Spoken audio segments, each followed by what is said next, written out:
본문 말씀은 시편 1절에서 6절 말씀입니다. 시편 1편 1절에서 6절 말씀입니다.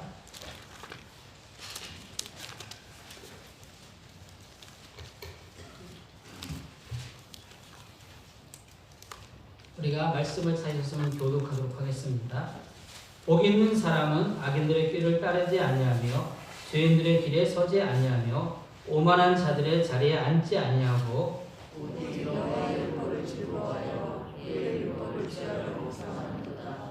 그는 시냇가에 심은 나무가 철을 따라 열매를 맺으며 그 잎사귀가 마르지 아니한 같으니 그가 하는 모든 일이 다 형통하리로다. 악인들은 그러지 아니하며 오직 바람에 나는 너와 같다. 그러므로 악인들은 심판을 견디지 못하며 죄인들이 의인들의 모임에 들지 못하리로다. 악인들의 길은 망하리로다. 아멘. 오늘은 제가 여러분들과 함께 나누고 싶어서 묵상이라는 단어를 가지고 좀 나누고 싶습니다. 오늘 성경 말씀을 보게 되면은 복 있는 사람들을 하면서 어떤 사람이냐? 오직 여호와의 율법을 즐거워하여 그의 율법을 주야로 묵상하는도다. 저는 제가 예수님을 1991년도 8월 26일 날 중문에서 제가 그날 인격적으로 다 영접했습니다. 근데 영접했을 때에 다른 걸 영접한 것이 아니고 그날 말씀을 듣다가 말씀이 제 심령을 쳤어요. 그래서 좀 독특한 경험인데 목사님이 그 당시에는 늘 전도 설교를 하셨어요. 근데 그날 동일하게 제 폰인 거죠? 누가 저에게 연락 오는 건데 잘 지낸다고 했습니다. 그런데 그날따라 제가 이제 거의 예배 시간에 제가 교회 특성을 알기 때문에 그날 뭐 장사를 배운 거니까 예배 특성을 알기 때문에 예배 끝날 쯤에 제가 이제 이렇게 교회를 들어갔죠. 근데 그날따라 요한복음 3장 16절 말씀을 마지막 부분에서 그날 목사님이 다시 한번 그걸 가지고 이렇게 사람들에게 전도 설교를 하셨는데 저는 그냥 요한복음 3장 16절 말씀이 그냥 그 활자가 저에게 튀어 들어왔어요. 그러면서 그 말씀을 제가 받아들이는 순간 일주일 동안 회심의 시간을 가졌습니다. 그 회심의 시간은 제가 주님을 초등학교 때 주님께 헌신했지만 떠났던 거의 10년 넘게 거의 18년 정도 방황했던 시간들을 갖다 드라마처럼 보여주면서 제가 얼마나 주님 앞에 악한 죄인이었고 그럼에도 불구하고 저 같은 죄를 위해서 예수님이 왜 죽으셨는지에 대해서 그런 이야기들이 드라마처럼 그냥 일주일 동안 제가 저에게 이렇게 보여주셨어요. 거의 일주일은 제가 91년도 8월 27일부터 일주일간은 저 인생에서 가장 지금도 드라마처럼 보였다. 그래서 내가 미친 거 아닌가?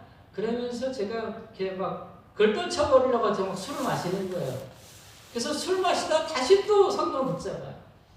그래서 그 성경이 이렇게 이 얇은 성경이 두껍게 됐어요. 일주일 동안에 울면서 막 하면서 그리고 어쨌든 회사에서조차도 제가 이상한 사람이 된 거예요.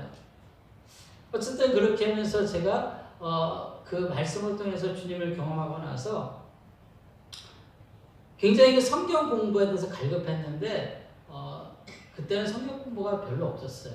근데 우연찮게 하나님의 은혜로다가 그때 큐티님을 만났어요. 그래서 큐티를 만나가지고 그때부터 제가 이제 연습하다가 92년부터 큐티를 한 것이 지금 벌써 거의 이제 거의 29년째 돼가고 있네요. 근데 제가 29년째 돼가고 있으면서 발견한 것 가운데 묵상이에요. 그래서 묵상이라는 그 원뜻은 몇 가지가 있어요. 어떤 게 있냐면은 암송하다 뜻이 있고요. 또 입으로 주절되다 하는 뜻이 있고 또 세 번째는 아주 중요한 것은 선포하다는 뜻이 있어요.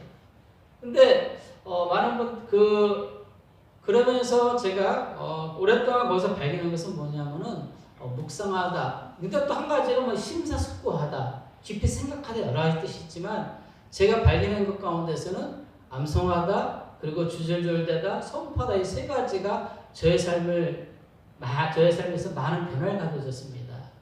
첫 번째 암송하다는 뭐가 있냐면요. 저는 예수 말씀을 묵상할 때 아침에 지금도 주일날 새벽마다 나와서 목사님 설교 들으면은 저는 핸드폰으로 이렇게 말씀을 제가 나름대로 요약을 해요. 근데 거기에 관련된 이렇게 요약하다가 주시는 말씀이 있으면 제가 그냥 계속 하루 종일 생각하다 보면 그것이 암송이 돼버려요. 생각하다 암송이 돼버려요. 그런 그것이 언제 효과가 있느냐면요. 어떤 낙심될 때 보면은 이거 끝났어. 나 더 이상 이제 이거 아무것도 안 돼. 막 낙심될 때에 제가 묵상하다가 그날 어느 날 암송했던 말씀이 저를 일깨워 주시는 거예요. 많은 것들이 그래요. 간사님은 또 선교사님은 어떻게 이렇게 묵상을 예전부터 했으니까 늘 평안하셨겠어요? 라고 말씀을 하세요. 물어봐요. 그리고 어떤 분들은 어떻게 선교제를 이렇게 늦은 나이에 나와서 그래도 포기하지 않는다는 것은 뭐냐면 선교사님들이 가끔은 늦은 나이에 나가면은 잘 안 돼요. 정말 안 돼요. 제가 48에 나가서 우리 여기 언어 영어학원을 하시는 집사님들 계시지만 나이가 들어서 나가면요 언어 구조가 이렇게 딱 잡혀 있기 때문에 또 국가 구조가 잡혀 있어서 제가 신문을 읽고 드라마를 보고 태국 드라마를 보더라도 성경책을 읽고 막 쓰고 하더라도 결정적으로다가 제가 태국어로다 설교를 하면요 우리 교회 아이들은 알아들어요. 근데 가끔은 새로운 친구들은 제가 무슨 이야기를 하는지 못 알아들어요. 그래서 저는 설교 끝나고 가장 힘든 시간들이 언제냐? 주일날 저녁이에요. 설교 딱 끝나고 이제 주일날 저희 교회에서 집에까지 1시간 걸리는데 제가 딱 설교 끝나고 차 타고 올 때는 제가 아무 말도 안 해요. 제 아내도 옆에 아무 말도 안 해요. 왜냐면은 아내는 그래요. 그래도 당신이 안 되는 말이라도 하기 때문에 아이들이 있는 거다. 물론 저는 태국어가 잘 안 돼서 발음이 안 좋아서 저는 주로 대화식 설교를 해요. 제가 새로운 설교 기법을 만드는 건 뭐냐면 설교를 하면서 제가 늘 질문을 해요. 왜냐면 제가 이 친구들이 이야기 알아들으니까 질문식 설교를 합니다. 그래서 제가 말을 조금 했지만 그런데 가끔은 설교하다 보면 설교자들이 떠오르는 영감이 있어요. 제가 한국에서는 보통 원고 없어도 2-3시간 정도 강의할 수 있어요. 영감이 떠오르는데 근데 그때 말을 하면 하나님 주신 그런 설교 도중에 주시는 그런 메시지가 있어요. 근데 제가 미리 그 태국어는 준비가 안 됐잖아요. 그때 엄청 답답한 거예요. 그때는요, 넘어올 때마다 이거는 오늘도 죽 썼다. 그러면 이제 저녁에 또 이제 혼자서 이제 식구들 다 자면 혼자서 막 스스로가 자책하는 거예요. 그런 기분은 경험해보지 않은 분들은 모를 거예요. 내가 차라리 한국어로 설교하면 막 그런데 하나님이 그때마다 주시는 것은 뭐냐면은 그 제가 묵상했을 때에 제가 암송했던 그런 성경 구절이 떠오른 거예요. 그러면 그 말씀 가지고 제 선포하는 것이에요. 내가 안 된다 할지라도 하나님 나를 보시면서 나는 너의 아들이라 나는 너를 말씀하시는 그 말씀 묵상하면서 그래 하나님이 나를 이끌어 주셨지. 선포하는 거예요. 선교제에서 그 나이 먹어서 이렇게 특별히 그 자녀들이 어릴 때가 아니고 좀 커서 나갔을 때 제일 많이 찾아오는 것이 그 문화 충격이라는 것이 있어요. 그 가족들이 한꺼번에 문화 충격을 당할 때는 절망이에요. 어느 분이 그래요. 선교사님은 선교제에서 어려운 적 없었어요? 그런데 잘 지내. 아니요. 선교사들, 저희 같은 거, 선교사들이 저희 가정 같은 경우에는 굉장히 그 폭풍의 시간들이 있었어요. 네, 폭풍의 시간들. 폭풍의 시간들 속에서 저의 그 가장 그 밑바닥에 남았던 분노까지 다 드러나던 시간들이 있었어요. 제가 지금은 되게 부드러워 보이잖아요. 물론 선교제에서도 되게 부드럽고 강의 강사, 참 강사님 부드럽습니다. 뭐 이렇게 좋습니다. 이런 말씀들 하는데, 근데 부드러움 속에서도 제 속에 내면에 그런 악함이 들어있는 것을 제가 경험했었어요. 어느 정도 악함이 있었냐면요. 제가 이렇게 집에서 이렇게 폭력이 드러났는데, 저도 모르게 제가 집에 있는 그 기타를 이렇게, 그때 엄청 비싼 기타를 부셔버렸어요. 화가 난다고. 예, 그 정도로 제가 이렇게 그 폭풍이 기강한데 어려운 시간이 있었어요. 그날은 제가 그냥 다 때려치우려 했었어요, 정말. 그게 길지는 않았었고요. 거의 한 일주일 정도 그런 폭풍의 시간들이 있었어요. 그런데 제가 폭풍의 시간들을 이겨냈던 것은 뭐냐 하면 사탄은 계속 그래 내 안에서 내면에다가 야 네가 무슨 선교사냐 네가 무슨 내적 치유 강사냐 너가 이 정도로 가족들 앞에서 네가 화를 내고 아이들 앞에서 기타를 부수고 아이들 갖다가 막 소리치고 언어 폭력을 하고 그런 네가 무슨 아빠냐 막 계속적으로 참수해 들어오는 거예요. 계속 참수해요. 이거는 이길 수가 없는 참수. 막 어떤 날은 제가 스스로가 그냥 아이들 앞에서 다 때려치워. 보통은 그 어렸을 적에 이렇게 거절감이 많았던 사람들의 특징은 뭐냐면, 그러니까 어렸을 적에 이렇게 많이 이렇게 부모와 대화를 많이 하지 않고 뭔가 이렇게 실패를 경험했던 사람들이 마지막에 이렇게 극단적이게 나오는 말이 다 때려치워. 그거예요. 막 그러니까 아이들 앞에서 저의 못난 모습들이 다 드러나는 거예요. 그런데 제가 어떻게 일어난지 아세요? 제가 오랫동안 이 묵상을 했잖아요. 일어나서 다시 말씀을 붙잡는 거예요. 붙잡으면서 다시 한번 주님의 은혜를 경험해요. 또 내 속에 너는 끝났어라고 사탄은 제 내면 스스로 얘기하지만 그때마다 선포하는 거예요. 아니야. 네가 아무리 그럼에도 불구하고 나는 하나님이 부르셨어. 그것을 제가 제 영혼에게 선포하는 거예요. 그냥 선포해버리는 거예요. 그러면 또 일어나는 것이고. 제가 일주일 딱 벗어났어요. 일주일 만에. 그때는 아무것도 보이지 않았는데 그때 제가 벗어나면서 했던 것은 뭐냐면 선포했던 것은 뭐냐면 그래 저희 가족을 불러놓고 그랬어요. 아이들한테 너희들은 아빠보다 잘 될 거야. 너희들은 엄마보다 잘 될 거야. 그래서 선포했어요. 그리고 제가 큰아들을 한국으로 떠나보냈죠. 떠나보내면서 선포했어요. 그래 나는 너 이제 하나님께 맡긴다. 네가 네 길을 가라. 선포하고 떠나보내는 거예요. 한국서 아이가 혼자서 검정고시 보고 막 여러 가지 적응하기 쉽지 않았어요. 그래도 늘 선포했어요. 너는 아빠보다 잘 될 거야. 지금 아빠보다 훨씬 잘 돼 있어요. 훨씬 다 좋은 길을 가고 있어요. 물론 그 아이들이 겪어야 될 그 광야의 길은 스스로 또 걸어야 돼요. 그 길은 우리가 또 제가 같이 갈 수가 없어요. 그렇지만 저는 그 믿음으로 너는 나보다 잘 될까 선포하면서 계속적으로다가 격려하면서 아이에게 말해주는 거예요. 그러면서 이 일들이 묵상 가운데서 이 선포의 의미를 배우게 됐습니다. 여러분 묵상의 뜻을 아까 제가 선포하는 뜻이 있잖아요. 그 원어에서 하가라는 그 묵상의 원어 가운데서 어떤 뜻이 있냐면요. 그 사자가요. 사자가 적들 앞에서 으르렁 대는 소리가 있어요. 사자는요. 그 먹이 앞에서 먹이와 싸울 때 먹이를 제압할 때 딱 그 앞에 가면 제일 먼저 확 잡아먹지 않아요. 으르렁 대버려요. 또 자기보다 센 짐승마다 으르렁 대는데 제가 한번 그 인터넷 찾아서 소리를 들어봤는데 굉장히 우렁차요. 제압해버리는 거예요. 예. 선교제에서 한번 저희 그 53명 2017년도에 53명이 왔었어요. 우리 연합으로 왔었는데 우리 교회와 동원교회 같이 연합으로 왔었는데 그때 연합으로 그 53명이 오다 보니까 뭐 이렇게 여러 가지 일들이 많았었어요.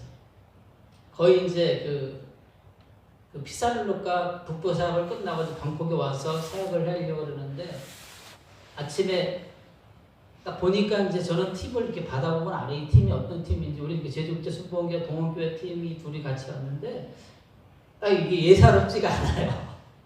티바 이게 완전히 뭐랄까 그 교회 한쪽 교회는 워십 댄스가 잘 좀 막 공연이 잘 돼 그래서 우리 교회 애들은 그냥 옆에서 그냥 거의 뭐 이렇게 뭘 중복 말은 좋아요. 중복이도록 갔지만 거의 둘러리였어요. 주 멤버는 우리 교회인데 어떻게 뭐 어쨌든 그 같이 갔던 팀들이 너무 잘하다 보니까 서로 안에 이게 비교 의식 그런 게 있었던 것 같아요.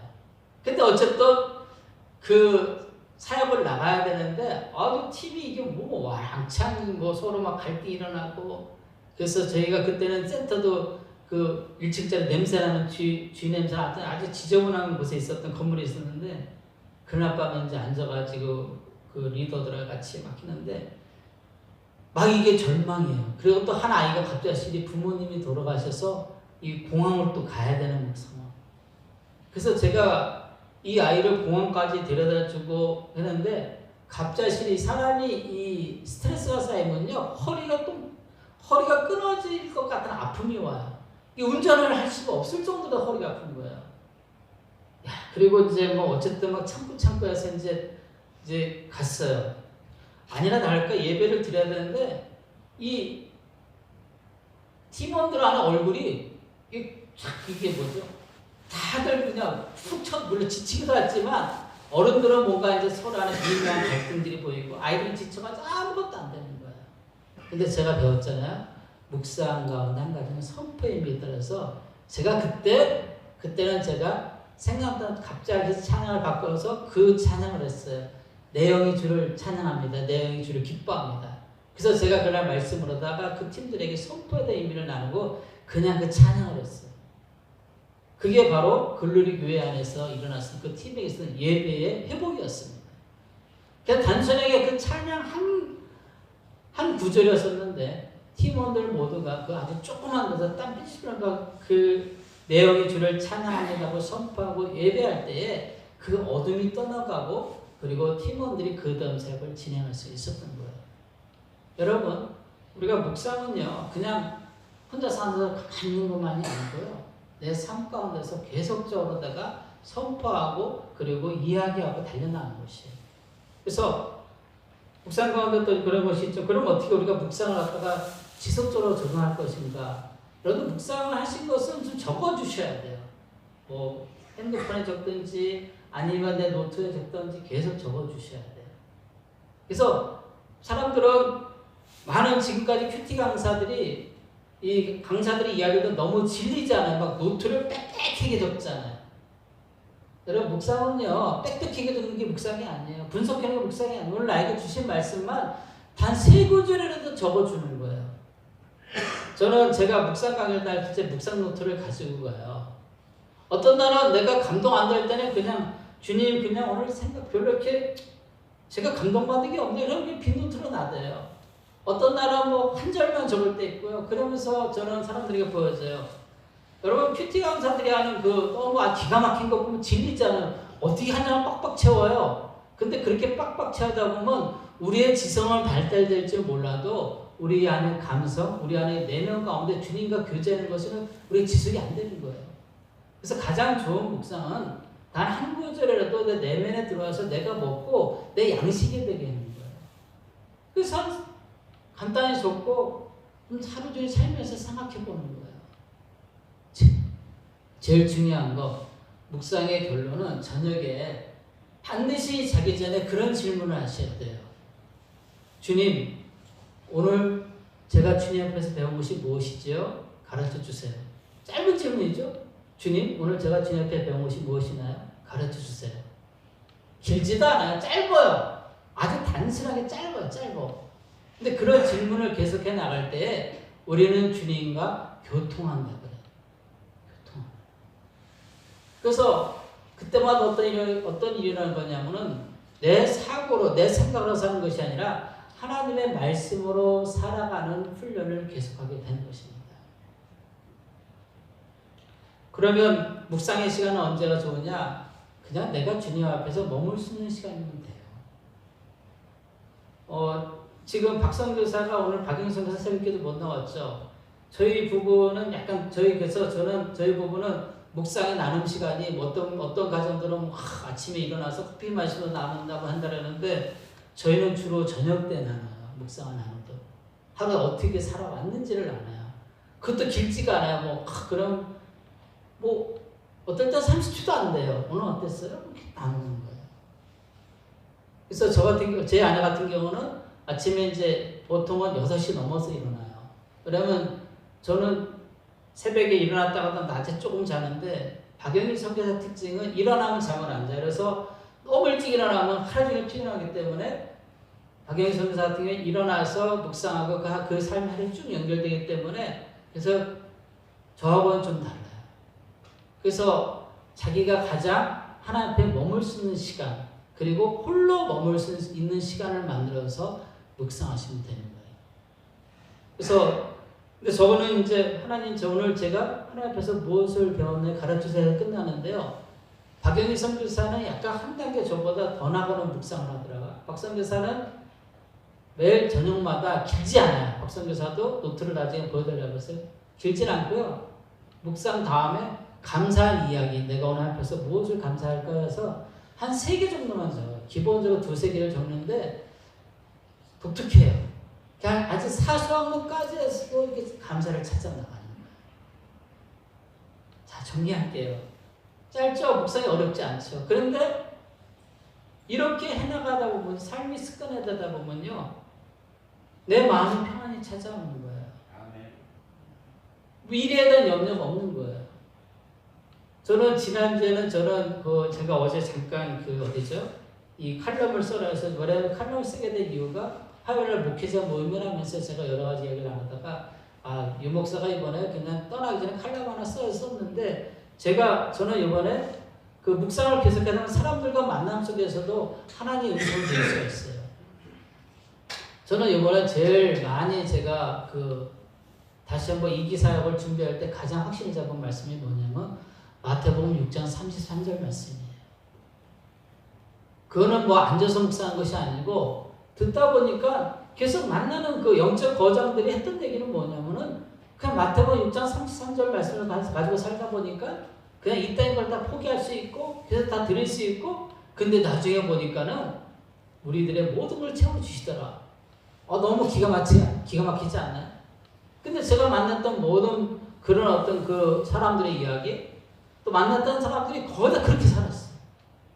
그럼 저는 또다시 그럼 나도 이제 이것이 내 사역의 다음 코스에 주는 어떤 말씀으로 붙잡고 나갈 것이다.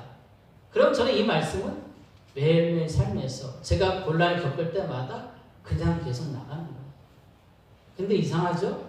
내가 말씀을 갖다가 그 말씀을 붙잡고 살 때마다요. 그러면 설교를 들을 때도 다 이 포커스로 맞춰서 설교가 들어와요. 어제도 제가 목사님이 설교하실 때 다른 것보다는 중간에 무슨 마태복음 그 6장의 그 위의 구절을 막 풀어주시는 게 더 들어오는, 아, 그렇구나. 다시 확인시켜 주는 거예요.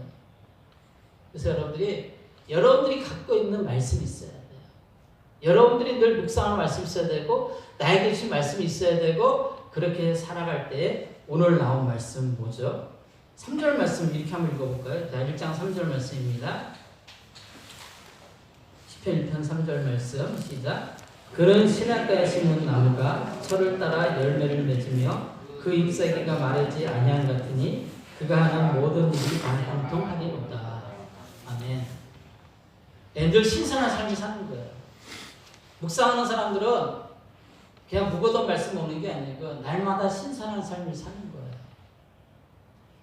날마다 신선한 삶을 살아갈 때에 내 얼굴에서 예수님의 향기가 나고 믿는 자의 얼굴이 드러나고 그리고 어떤 상황에도 요동치 않고 주님과 걸어가는 삶을 살게 되는 것입니다. 아멘. 그래서 오늘 결론 내리면서 말씀드리고 싶은 것은 복이 있는 사람은 2절 말씀을 시작. 오직 여호와의 율법을 즐거워하여 그의 율법을 주야로 묵상하는다. 이게 몇 시간짜리인데? 여러분 여호와의 율법 말씀을 즐거워하는 거 이거는 의지가 필요해요. 계속 읽으셔야지만 됩니다. 그래서 저는 아주 고통스러울 때는 더 일찍 일어나요. 더 일찍 일어나서 계속 말씀을 똑같은 구절이라도 몇 번씩 읽고 몇 번씩 암송하고 몇 번씩 생각하고 그리고 걸으면서 운동하면서 계속 생각해요. 그럼 나중에 제가 그 속에서 말씀이 주는 기쁨을 발견하게 됩니다. 그래서 오늘 사랑하는 성도님들 오늘 다시 한번 여러분의 말씀, 여러분이 교제하는 그 하나님을 계속적으로 시편 말씀 1편을 묵상하시면서 승리하셨으면 좋겠습니다. 오늘 하루도 여러분이 다른 어떤 것도 아닌 하나님의 말씀으로 회복되고 힘을 얻고 동행하시는 그런 활기차고 즐거운 날 되시기를 예수님의 이름으로 부탁드리겠습니다. 아멘. 주님 가르치는 기도로서 예배를 마치겠습니다. 하늘에 계신 우리 아버지의 이름을 거룩하게 하시며 아버지의 나라에 오게 하시며 아버지의 뜻이 하늘에서와 같이 오늘 우리에게 일용할 양식을 주시고 우리가 우리에게 잘못한 사람을 용서하여 준 것 같이 우리 죄를 용서하여 주시고 우리를 시험에 빠지지 않게 하시고 악에서 구하소서. 나라와 권능과 영광이 영원히 아버지의 것입니다. 아멘. 우리 다윗과 동행하는 하나님의 말씀을 묵상하면서 하나님을 갖다가 오늘도 하루의 삶 가운데 드러내는, 그래서 제가 예수님의 향기로 드러나고 또 예수님의 편지로 살아가는 또 예수님의 대사로 살아가는 될 수 있도록 주의 거로가 주시옵소서. 우리 주여 삼창하시고 기도합니다. 주여 주여 주여. 하늘에 좋으시라면 감사합니다. 오늘도 주님 가운데 주님 주셔서 우리 삶 가운데 주님 말씀해 주시고